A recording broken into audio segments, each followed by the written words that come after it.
probably overstepping my bounds, but why is grazing management so important from a perennial grass perspective? So my easy way to sort of show that is, think of what's happening above the ground is happening below the ground, if that's ground level. So when you graze the plant off, you take all the leaf off, you take the solar factory off. How does that plant then grow its first leaf? It uses stored energy from under the ground, so it uses its root reserves, is the sort of the cliche. So it uses some root reserves up to try and get a leaf up, and it'll just start getting the next leaf off. You think, hey, geez, my animals are hungry, I'll go in and graze that. So you whip that off, and then what does the plant do? It uses up more of its root reserve, and all the time we're depleting this underground energy reserve to try and get it, and then it becomes non-self-sustaining. And that's when we end up with poor persistence, because we've just flogged the plants out of the ground. So yeah, Phalaris particularly, let it establish its root reserves, and the old Phalaris tuberosa, because it has got this big underground tuber. So even if you had depleted, if you've got existing Phalaris paddocks that are depleted after 2 years of very ordinary seasons with a fire over the top of them, a way of strengthening up that energy reserve and that plant base would be to let your Phalaris plants this spring actually set seed.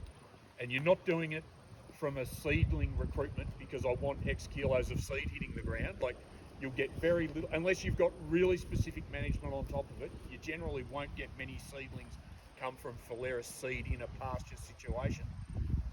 A couple of examples where you may be able to do that, but you're only letting the Phalaris set seed so that it completely replenishes those energy reserves underground. So it's a way of strengthening your pasture. Ryegrass is a little bit different. Just really quickly, one of the other things, because a lot of the discussion we were getting in the aftermath with the fires was, am I going to have to re-sow? Like, what is my pasture base? Is it absolutely cactus, or is there a workable pasture? And Don, if it's appropriate, tell me not, but can you just, like, what sort of intensity of burn would you say this paddock had? Sorry, I hope that's okay to ask. Yeah, right. Yeah, don't step back. You're part of the display. You're part of the demonstration, Yeah, okay. No, it was quite, it was fast.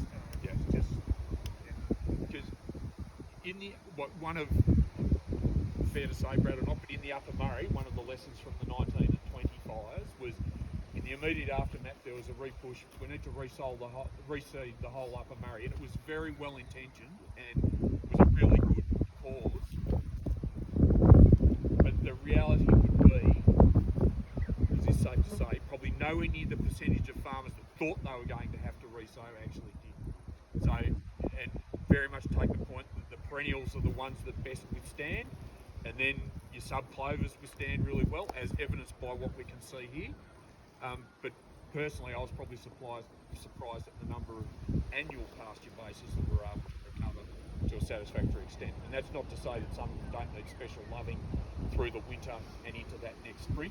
So subsequent grazing management is a really important tool in terms of looking after those pastures and making sure they can recover. But certainly not everywhere needed to be resown, and not every farm needed to, but so maybe a lot of farms were renovating a percentage of the area, which may have been an area that they had highlighted for renovation. So this isn't something I'm going to talk about much, but there's a little resource for everyone that wants one. This is called Pasture Paramedic, and it's sort of said if there's interested in this is something that we can come back and talk to in the spring and actually do a proper session on. But basically what it is a little quadrant that you can throw down, and then you make an assessment of your pasture for what you can see at 2 different times of the year. You can either do it early autumn, late summer, or late winter, early spring, and you can score your pasture based on what are the weeds that you've got. So if you've got few or no weeds present, you would score, and you obviously do it at multiple points through the paddock, and you probably wouldn't do it right next to the gateway either. We love a bit of selective bias, don't we? Yeah, no, it's fantastic. So it's a way of scoring your paddock, and the higher the score, the better. And then there are thresholds that say, well, if you're over a score of, I think it's 8 from memory, you've got enough pasture base to work with, that you're not something that you're immediately going to have to reseed, that you've got a sufficient perennials or desirable species that you can work with through grazing management and maybe winter cleaning, that sort of program. So you score yourself, if you've got no weeds present, you'd be scoring yourself a 4. Whereas if you've got little or no grazing value weeds that have actually got major animal health issues, you're a 0. So the low score is bad, the higher score is better. So the higher score you get, the better. And you go around all these critical assessment factors that they talk about. So another one is the percentage of clovers that are in the system, and that might be subclovers or other, well, it could be perennials, like white clover. Do people know how to pick what subclover looks like? The easy little indicator is it's got a hairy leaf. So if it's got those little furry underside to the leaf, it'll be a subclover.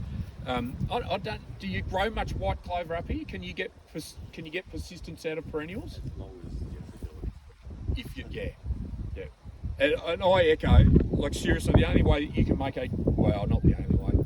Stop the recording. No, just kidding. No.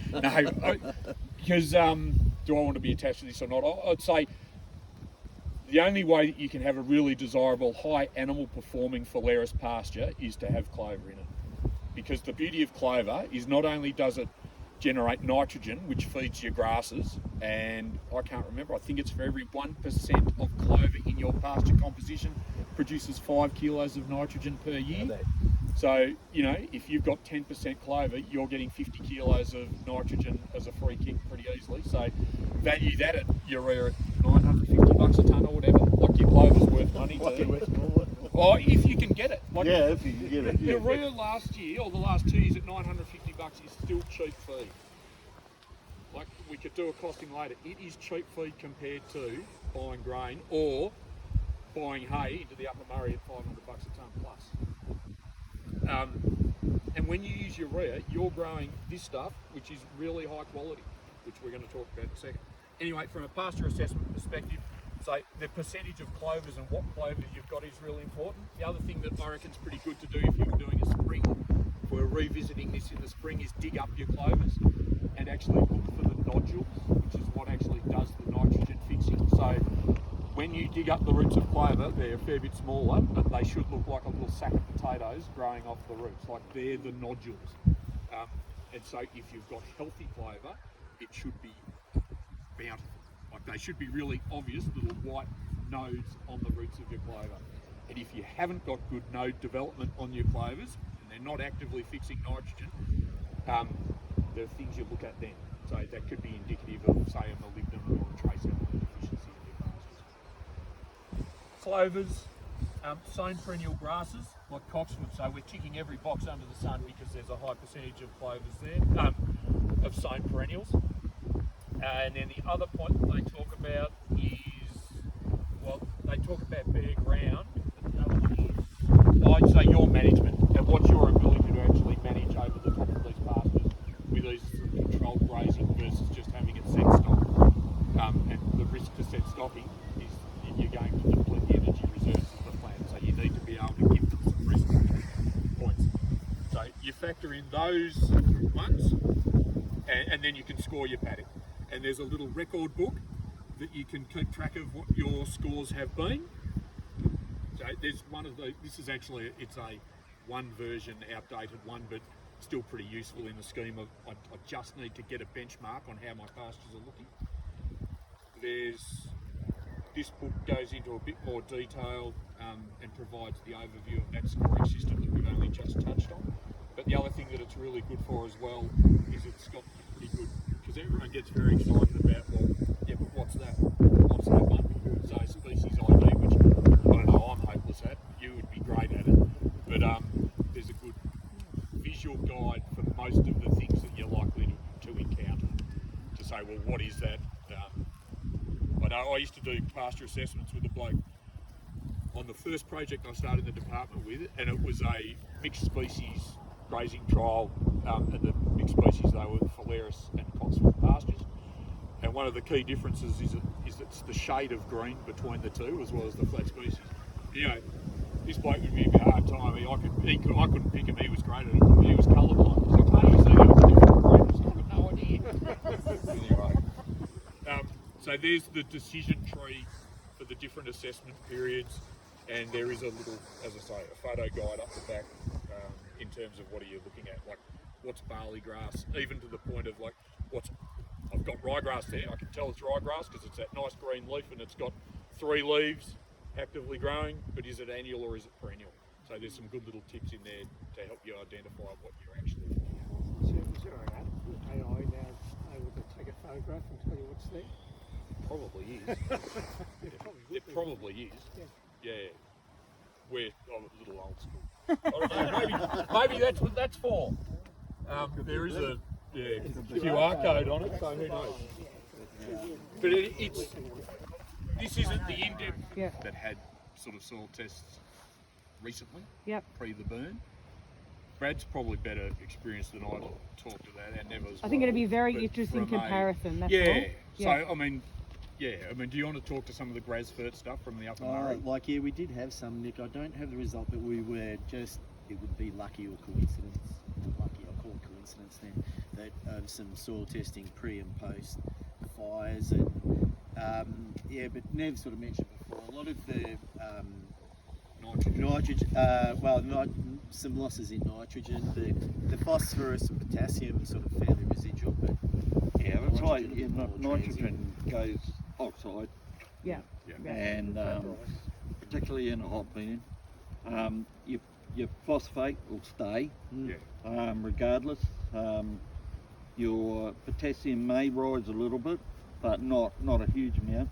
But the biggest is your other trace elements and cations, which are hugely, you need them for development of your livestock and that sort of thing. And calcium, magnesium are the biggest traces that go normally. So that's why a lot of guys are putting on this, a lot of line stuff, just to get those, particularly for your breeding stock. That's about all I can, add to it. But a soil test is the soil test. Yeah, You don't have to test for everything. You can Yeah. if you've got a good baseline. You might just test a few parameters. You can get some things done for $20. I think that's a single really test. good point. That you don't have to pay for the whole thing necessarily. Yeah, right. There are things that you can choose to just test. Yeah. You don't have to do the whole suite. I think it's really an indicator that you're after just visually to get things growing. So if people are going to do soil tests, I suppose my question is, because soil tests can be extortionately expensive, should these guys be specifically saying, righto, it's post-fire, we want to test for, and can they be given, an indication of what they should specifically be testing for, rather than going and saying, let's do a broad spectrum test? What should they specifically be inquiring for? If they haven't had done a soil test before, Do the lot. you need a good baseline. For those that have been testing regularly, then you might sort of bring it down to things like your pH or your critical ones for like what phosphorus, never seed germination, Sulfur, yeah, that sort of thing. yeah. I mean, rather than getting, involved in the whole complex of soil,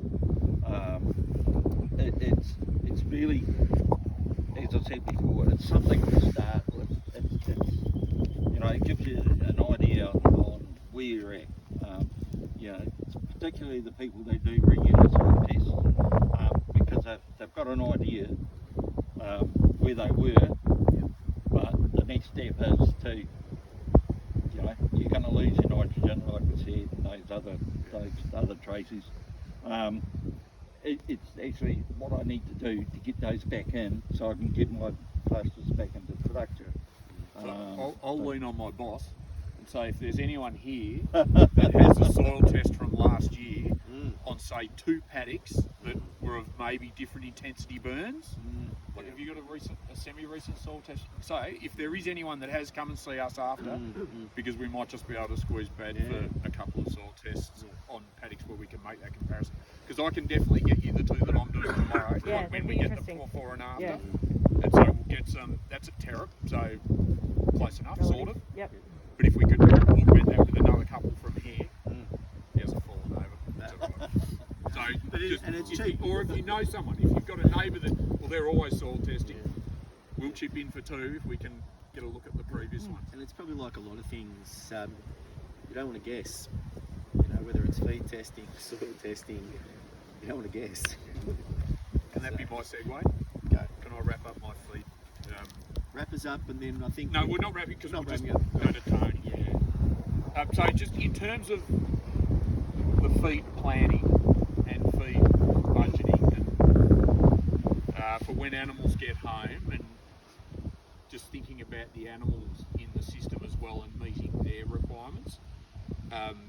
You know, obviously the feed base has changed very significantly, and the quality of the feed and the availability has been impacted. So the role of supplements, and typically if we're, you know, obviously there's some sheep in around the circle, but if they're for cattle, typically people are talking hays and roughages, forages.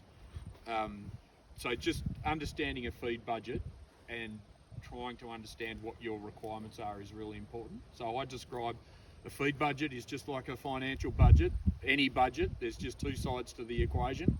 There's how much you're spending versus how much you're earning.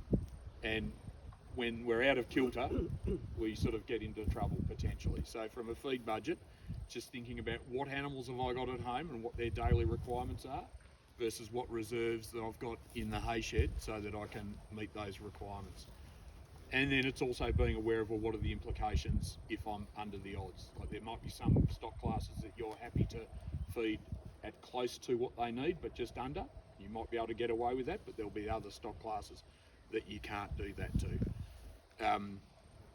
So we've got drought books that are at the table, which are far better resource than just what the name drought book indicates. If you need to get a handle on, well, what do my animals need? You know, no one expects you to know that off the top of your head, but those drought books, and the one that I've got on my desk at work is dog-eared right to that table, I think it's page 34, that says, you know, what does a 550 kilo cow that starts calving in 2 months' time, how much energy does she need on a daily basis? So that's how I understand what my animals need. I can go straight to that table, I can look at it, and I can say, right, that steer needs 8 kilos of feed every day. That heifer that's point of calving needs 12 kilos. So use that as a resource to find out what you need to be feeding. And then on the other side is understanding what you've got in the hay shed or the silo or in the paddock to be able to meet those requirements. So how we do that, and the segue was that Brad mentioned a feed test before. So I don't know has anyone done a feed test in the past? So a feed test is, there's your hay bale. If you're feeding it, if you're rolling it out when you feed it, go and pick up a handful of hay from say 7 different locations up the length of the roll, stir it all around, and then take one big handful out of that, and you put it in a bag and you send it off, and they'll test it for you, and they will tell you the quality of your feed. There's no guessing, there's no maybe, there's no overstating, oh, this is great hay because the neighbour told me it was brilliant or whatever. Like, then you know. And when they're talking about quality, the main things that we look at is how much energy it's got, how much protein it's got, and how much fibre that it's got. And all three of those will have a big impact on what your animals will do and how they'll perform on that given hay. Or silage, or grain. Whatever it is that you're feeding, it's the same process to understanding what the animal needs and what their performance will do. That's the sort of thing that we can do. And the good news from today, I can't give everyone soil tests, but I can give everyone a feed test today. So if you have got onto a roughage supply, donated.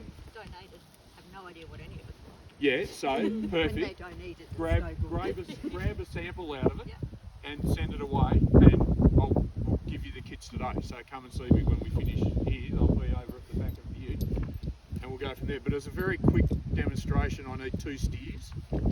So Brad is going to be steer number 1. I'm going to pick on my colleagues. And Sarah, Am I a steer or heifer? you can be a heifer. Cow. 2 calves. It would be very inappropriate if I said, and the 3rd carver. So we've got 2 steers, yep, your 2 steers, you're both 300 kilos, and I've got hay that's in the shed, and I'm going to feed, you can get hay number, you can get hay number 1, just because you're steer 1. Yeah, okay. Righto. Sarah's going to get hay number 2. The point to feed quality, and I bag on about it ad infinitum, is that it's a cumulative impact. So poor quality roughages, hays and feeds, every kilo of it has less energy in it than the good quality hay. So they've got low amounts of energy in them, and then the double whammy is the poor quality hay, I physically can't eat as much of it as I can eat the good quality hay. If it's good quality hay, I'll eat heaps of it. If it's poor quality hay, I can only eat a little amount. And that's the big issue on feed quality. And apparent small differences in hay quality can be big differences in animal performance. So these, I confess, I made these numbers up this morning, but they're grossly representative of what you would see in hay. So Brad is getting hay that has 8.2 units of energy per kilo of dry matter. Metabolisable energy is just the units that we use to assess how much energy is in a feed, and it's 60% fibre. For ruminants, the important measure of fibre is just NDF, neutral detergent fibre. We can talk about all that later. Sarah's hay is 9.4 ME, a better quality of hay. Well, it's good, but it's not great, and 52% NDF. So lower fibre, slightly higher energy is the difference between the two of them. So steer number one. There's also, people may hear when you're doing feed budgeting, people just talk about, well, what's the percentage of body weight? And that animals will eat, about 2.5% body weight.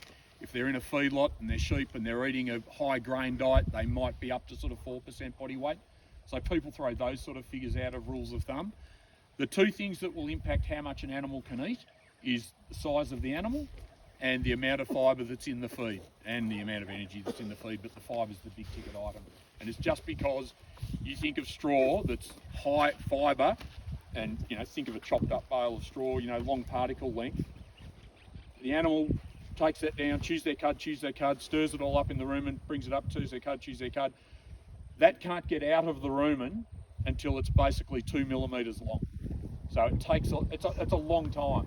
I said this the other day to a group, but I was talking to a group up at Omeo about this, and I said the example, so think of the lowest quality straw, that'll be in there, it'll take 48 hours to get out of the room. And the bloke said, that's fantastic, I only need to feed them every second day. That's actually not what we're trying to achieve. So Brad, on his 60% NDF, can consume 6 kilos of feed per day. Now, 6 kilos times the 8.2 megajoules means that he's getting just under 50 megajoules total on a daily basis. Sarah can eat, because it's lower fibre and it has a higher rate of passage and it's moving through the rumen quicker, can actually consume 6.9 kilos, so just under 7 kilos a day, almost a kilo more. But that 1 kilo more times that it's a higher energy content means that she's actually consuming 65 megajoules of energy per day. And it's the energy that counts when we're talking in terms of animal performance. So again, I just made these up. I could have made them more extreme. On that, Brad has got 35 megajoules of his 40, whatever it was, total intake. 35 are being used to maintain himself as a 300 kilo steer. It's 10% of body weight plus 5 is the amount of megs to just maintain their processes. So it gives him a little bit of surplus that he can put into growth and development. So he's able to grow at 350 grams per day. Not bad. Not bad. I should have made him more extreme. If he was closer to 69% NDF, he'd be doing about 0.1 of a kilo a day. I should have made him that. Been too generous. Whereas Sarah, sorry to give you another card, you can just cover up the other ones, but you'll see the point. Because she's got the lot bigger energy intake based on higher intake and every kilo having more energy available in it, she's actually got a total energy intake 65 megs, 35 to maintenance. So it's the same as the previous deer because they're both 300 kilos. So instead of having 14 for gain, she's got 30 megs that are able to tick over into gain. So on those figures and on that hay, she'd be doing 800 grams a day, close to a kilo a day. So if I had pictures of those two hays, you wouldn't pick that difference. And yet you'll have one steer that's doing close to a kilo a day, and you'll have the other steer that's doing about 0.3 of a kilo a day. And to me, the benefit of doing a feed test is you get an early warning for how your animals, how you can expect your animals to perform. There's a couple of benefits. One, you'll do that. Like this is a great example for that. You know, if they need to put on 100 kilos before they're off the farm to hit the date or the sale weight or date that you need them gone by, there's a big difference between feeding those two. So one, you can work out there's an energy deficit, so I need to add something else. And then we can just do some simple sums of how much we need to add to get them up to their energy requirement. Like I should be able to set them both half a kilo a day target. Brad's in deficit, so how much grain or pellet or other supplement or other hay or silage that I've got that might be better quality, how much of that do I need to offer to get him up to the same energy intake that Sarah's getting, 65 or 70 megs or whatever it was, so that he'll grow it that way. So we can fix Brad. He's not lost. Fixable. No, we can definitely remedy it, but I know in advance. It hasn't taken me a month of saying, why has Brad only put on 14 kilos instead of 30 kilos in the month? So I know in advance. But the other thing from doing a feed test is I'm autumn calving, my cows are coming home, they're going to start calving in 3 weeks' time, and this is the hay I've got. Does it meet their requirements or not? So am I going to collapse cow condition, or is it low protein that I'm not just losing body condition, but I'm actually losing muscle mass as well? And then they're compromising milk production, and then we're compromising calf performance. Like knowing that in advance can then let me rationalise or prioritise the other feed resources that I've got. So feed testing is a really good early warning for that. And yeah, there's a free test for everyone. If you want one, just come and grab it from us at the end. And we are obviously available as a resource to talk through your results when you get them as well. So give us a call and say, Nick, I've got that hay back, I've got it tested, and I tested one for a bloke the other day. If you don't know the numbers, it's a little bit it's sort of half meaningless. But anyway, we tested one the other day and it came back as 5 and 5 for protein and 5 for energy. And we didn't expect it to be great, but we expected it to be better than that. So all of a sudden we know we can juggle our egg mix to make sure we can still meet animal requirements. So you get the odd surprise comes up, and certainly in hays there's a lot of variation in them. So The Nick, hay with you, buyers also, you can ask for their energy. Though a lot of big people will do your energy and fibre. So, Yeah. I mean, is that a better way to go? You actually go to someone more reputable I- to ask them what the fibre is and what's the If you can, energy. and if you can get it with a test, like unreal. Yeah. But a lot of people do that if you're buying in bigger Yeah. number, because you don't want to be buying a big lot of hay and Yeah. then realise you're paying top dollar for Yeah. hay that's not, Yeah. and transport and all that Yeah. sort of stuff. Just as long as the test results actually belong to the hay. Yeah. Belong to Thank the you. hay, yeah, I'm not glad just that a you said generic. it, mate. and what's your benchmark with you? If you say you're looking for protein first, No, energy. 9 times out of 10, it's energy first. Energy 9 times out of 10, energy first. and the measure of that is what? Metabolisable energy. Yeah. And this is the thing, every class of stock has a different requirement. But if I was looking at hay and someone said, is this good hay, Nick, or not? For me, the magic number is close to 10. Close to 10 Yeah. energy. Yeah, for hay. Right. And you'll see plenty that'll be 8. Yeah. And you'll see some that'll be better than 10. As close to 10 would be an indication of it's a fairly high quality hay. Right. But that would be over the odds for what dry cows need, and it'll be under the odds for what lactating cows need. Yeah. So this is the thing, every class of stock has a different requirement, and that's why what's bad hay, like it's no sort of good or bad hay, it's just a bad purpose. So we will say to people that have got different lots, well, okay, you've got a bit of silage and you've got some rough hay, feed your rough hay to your dry cows, but save your silage either for your weaners or your lactating stock once they start calving, and prioritise it that way. So for lactating cows, would you do like 12? Would that Oh, be better? well, you won't get 12 in hay, All right, but if you were sort of 10 and a half, you're probably going to be that's the best. close. That's good. And then, so the 2 classes of stock that you really worry about the protein requirement is your lactating animals and your weaners. And the other thing that protein is used for is immune capacity, the ability of the animal to withstand a challenge. So no surprises which classes of stock are most susceptible to parasites and worm versions, lactating and weaners, because they'll partition their protein use to either lactation or growth or development, and they'll leave themselves exposed on their ability to fight off a challenge. So, but still, energy still, and then protein.